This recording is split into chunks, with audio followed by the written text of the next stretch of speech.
ಮೈಸೂರಲ್ಲಿ ಕಬ್ಬಿನ ಬಾಕಿ ಹಣ ನೀಡುವಂತೆ ಒತ್ತಾಯಿಸಿ ರೈತರು ಪ್ರತಿಭಟನೆ ನಡೆಸಿದರು. ಜಿಲ್ಲಾಧಿಕಾರಿ ಕಚೇರಿ ಮುತ್ತಿಗೆಗೆ ಬಿಡದ ಪೊಲೀಸರ ವಿರುದ್ಧ ರೈತರು ತಮ್ಮ ಆಕ್ರೋಶ ವ್ಯಕ್ತಪಡಿಸಿದರು.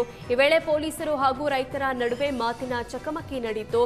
ಬಣ್ಣಾರಿ ಸಕ್ಕರೆ ಕಾರ್ಖಾನೆ ಬಾಕಿ ಉಳಿಸಿಕೊಂಡ 13 ಕೋಟಿ ಬಿಡುಗಡೆಗೆ ರೈತರು ಆಗ್ರಹಿಸಿದ್ರು. ನಮ್ಮ ಬಾಕಿ ಹಣ ನಮಗೆ ಸೇರುವವರೆಗೂ ನಮ್ಮ ಪ್ರತಿಭಟನೆ ಕೈ ಬಿಡೋದಿಲ್ಲ ಅಂತ ರೈತ ಮುಖಂಡ ಕುರುಬೂರು ಶಾಂತಕುಮಾರ್ ತಿಳಿಸಿದರು. ಫ್ಲೈ 91 ಏರ್ಲೈನ್ಸ್ನ ವಿಮಾನದಲ್ಲಿ ತಾಂತ್ರಿಕ ದೋಷದಿಂದ ಹುಬ್ಬಳ್ಳಿಯಲ್ಲಿ ಲ್ಯಾಂಡ್ ಆಗಬೇಕಿದ್ದ ವಿಮಾನ ಬೆಂಗಳೂರಲ್ಲಿ ಲ್ಯಾಂಡ್ ಆಗಿತ್ತು. ಏಕಾಏಕಿ ನಿಯಂತ್ರಣ ಕಳೆದುಕೊಂಡಿದ್ದಕ್ಕೆ ಪ್ರಯಾಣಿಕರು ಭಯಭೀತರಾಗಿದ್ರು. ಹವಾಮಾನ ವೈಪರೀತ್ಯಗಳಿಂದ ಹುಬ್ಬಳ್ಳಿಯಲ್ಲಿ ವಿಮಾನ ಲ್ಯಾಂಡ್ ಮಾಡಲು ಆಗಲಿಲ್ಲ ಅಂತ ಅಧಿಕಾರಿಗಳು ತಿಳಿಸಿದ್ರು. ಆದರೆ ವಿಮಾನ ನಿಲ್ದಾಣ ಪ್ರಭಾರಿ ನಿರ್ದೇಶಕ ಪ್ರವೀಣ್ ಜಾಧವ್ ಹೇಳಿಕೆ ಸಂಶಯ ಹುಟ್ಟಿಸಿದೆ. ವಿಮಾನದಲ್ಲಿ ತಾಂತ್ರಿಕ ದೋಷ ಮುಚ್ಚಿ ಹಾಕಲು ಹವಾಮಾನ ವೈಪರೀತ್ಯದ ನಾಟಕವಾಡಿದ್ರ ಅನ್ನೋ ಅನುಮಾನ ಶುರುವಾಗಿದೆ. ಹುಬ್ಬಳ್ಳಿ ವಿಮಾನ ನಿಲ್ದಾಣದಲ್ಲಿ 4:45ಕ್ಕೆ ಬೇರೊಂದು ಸಂಸ್ಥೆಯ ವಿಮಾನ ಸೇಫ್ ಆಗಿ ಲ್ಯಾಂಡ್ ಆಗಿದೆ. ಹುಬ್ಬಳ್ಳಿ ವಿಮಾನ ನಿಲ್ದಾಣದಿಂದ 5:05ಕ್ಕೆ ಬೇರೊಂದು ವಿಮಾನ ಟೇಕ್ ಆಫ್ ಸಹ ಆಗಿದೆ. ಆದರೆ ಫ್ಲೈ 91 ಏರ್ಲೈನ್ಸ್ನ ವಿಮಾನ ಯಾಕೆ ಲ್ಯಾಂಡ್ ಮಾಡಲು ಆಗಲಿಲ್ಲ ಅನ್ನೋ ಸಂಶಯ ಹುಟ್ಟು ಹಾಕಿದೆ. ಬೇರೆ ವಿಮಾನಗಳು ಅದೇ ಸಮಯದಲ್ಲಿ ಹುಬ್ಬಳ್ಳಿಯಲ್ಲಿ ಲ್ಯಾಂಡ್ ಮಾಡಲು ಹವಾಮಾನ ವೈಪರೀತ್ಯ ಇರಲಿಲ್ವಾ? ಹಾಗಾದ್ರೆ ಸಂಶಯಕ್ಕೆ ದಾರಿ ಮಾಡಿಕೊಟ್ಟಿದೆ ಅಧಿಕಾರಿಗಳ ಹೇಳಿಕೆ ಎನ್ನಲಾಗ್ತಾ ಇದೆ. ಹಿಂದಿ ಪರೀಕ್ಷೆಗೆ ಅಂಕ ಬದಲು ಗ್ರೇಡ್ ಎಂದಿದ್ದ ಸರ್ಕಾರಕ್ಕೆ ಹೈಕೋರ್ಟ್ನಲ್ಲಿ ಭಾರಿ ಹಿನ್ನಡೆಯಾಗಿದೆ. ಹಿಂದಿ ಭಾಷೆಗೆ ಈ ವರ್ಷ ಅಂಕ ನೀಡುವಂತೆ ನ್ಯಾಯಮೂರ್ತಿ ಎಎಸ್ ಇಂದಿರೀಶ್ ಅವರ ಪೀಠ ಮಹತ್ವದ ಆದೇಶ ನೀಡಿದ್ದಾರೆ. ಸರ್ಕಾರದ ವಾದ ತಿರಸ್ಕರಿಸಿದ ಅಂಕ ನೀಡುವಂತೆ ಹೈಕೋರ್ಟ್ ಸೂಚನೆ ನೀಡಿದೆ. ಹಿಂದಿಯಲ್ಲಿ ಹೆಚ್ಚು ಮಕ್ಕಳು ಅನುತ್ತೀರ್ಣ ಅಂತ ಸರ್ಕಾರದ ವಾದವಿತ್ತು.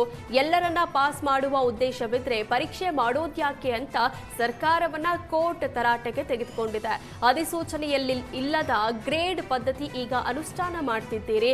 ಎಲ್ಲರನ್ನ ಪಾಸ್ ಮಾಡಬೇಕಂದಿದ್ರೆ ಪರೀಕ್ಷೆಯನ್ನೇ ರದ್ದು ಮಾಡಿ. ನಿಯಮ ರೂಪಿಸಿದ ಬಳಿಕ ಸೂಕ್ತವೆನಿಸಿದ ಈ ಕ್ರಮ ಕೈಗೊಳ್ಳಬಹುದು. ನಿಯಮ ರೂಪಿಸುವ ಮುಂಚೆಯೇ ಅಂಕ ಪದ್ಧತಿ ಬದಲಾವಣೆ ಸೂಕ್ತವಲ್ಲ ಅಂತ ಹೈಕೋರ್ಟ್ ತಿಳಿಸಿದೆ. ಹಿಂದಿ ಭಾಷೆಗೆ ಈ ವರ್ಷ ಅಂಕ ನೀಡುವಂತೆ ಹೈಕೋರ್ಟ್ ಆದೇಶ ಬೆನ್ನಲ್ಲೇ ಸಚಿವ ಮಧು ಬಂಗಾರಪ್ಪ ಪ್ರತಿಕ್ರಿಯಿಸಿದ್ರು. ಯಾವುದೇ ಕಾರಣಕ್ಕೂ ಮಕ್ಕಳು ಆತಂಕ ಪಡೋದು ಬೇಡ. ಹೈಕೋರ್ಟ್ ಆದೇಶ ಬಗ್ಗೆ ನಾನು ಸಿಎಂ ಜೊತೆಗೂ ಮಾತಾಡಿದ್ದೇನೆ. ಸಿಎಂ ಜೊತೆ ಹಾಗೂ ಎಜಿ ಜೊತೆಗೂ ಮಾತಾಡ್ತೇನೆ ಅಂತ ಮಧು ಬಂಗಾರಪ್ಪ ತಿಳಿಸಿದ್ರು. ಎಲ್ಲವನ್ನ ಪರಿಶೀಲನೆ ಮಾಡಿದ ನಂತರ ತೀರ್ಮಾನ ಮಾಡ್ತೇನೆ ಅಂತ ಸಚಿವ ಮಧು ಬಂಗಾರಪ್ಪ ತಿಳಿಸಿದ್ರು. ಕೋರ್ಟಿಂದ ಅದೇ ನಾವು ಮೊನ್ನೆ ಒಂದು ಮಗು ಕೋರ್ಟಿಂದ ಕೇಳಿರತಕ್ಕಂಥದ್ದಕ್ಕೆ ನಾವು ರಿವ್ಯೂ ಹಾಕ್ಕೊಂಡಿದ್ವಿ. ಅದನ್ನು ನ್ಯಾಯಾಲಯ ಇಲ್ಲ ಮಂಗಳವಾರ ತಗೊಳ್ತೀವಿ ಅಂತ ಹೇಳಿದರು. ಮಂಗಳವಾರ ಇವತ್ತು ತಗೊಂಡು ಇವತ್ತು ಇಲ್ಲ ಈ ಸತಿಗೆ ನೀವು ಅಂಕವನ್ನು ಮಾಡಿ ಅಂಥೇಳಿ ಮತ್ತೆ ಹೇಳಿದ್ದಾರೆ. ಸೊ ಡಬಲ್ ಬೆಂಚಲ್ಲಿ ಫಸ್ಟು ಒಂದು PILನ ಇದು ಮಾಡಿದ್ರು. ಅಲ್ಲಿ ನಮಗೆ ಕಾನ್ಫಿಡೆನ್ಸ್ ಇತ್ತು, ಪರವಾಗಿಲ್ಲ ಅಂಥೇಳಿ.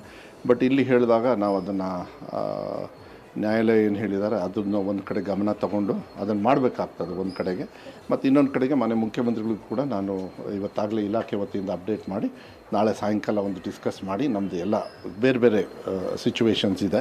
ಯಾಕೆಂದ್ರೆ ಕನ್ನಡದ ಪರವಾಗಿ ನಾವು ಮಾಡಬೇಕು ಅಂಥೇಳಿ ನಮ್ಮ ಮಕ್ಕಳಿಗೆ ಒತ್ತಡ ಬರಬಾರ್ದು ಅಂಥೇಳಿ ನಿಟ್ಟಿನ ಮೇಲೆ ನಾವು ಮಾಡಿರ್ತಕ್ಕಂಥದ್ದು. ಈಗ ಮನೆ ಮುಖ್ಯಮಂತ್ರಿಗಳು ಅವರಿಗೆ ಜನರಲಾಗಿ ಬ್ರೀಫಿಂಗ್ ಮಾಡಿದೆ. ನಾಳೆ ಸಾಯಂಕಾಲ ಮಾತಾಡಿ ನೆಕ್ಸ್ಟ್ ಏನು ಅಂಥೇಳಿ ನಾವು ಮುಂದಿನ ದಿನ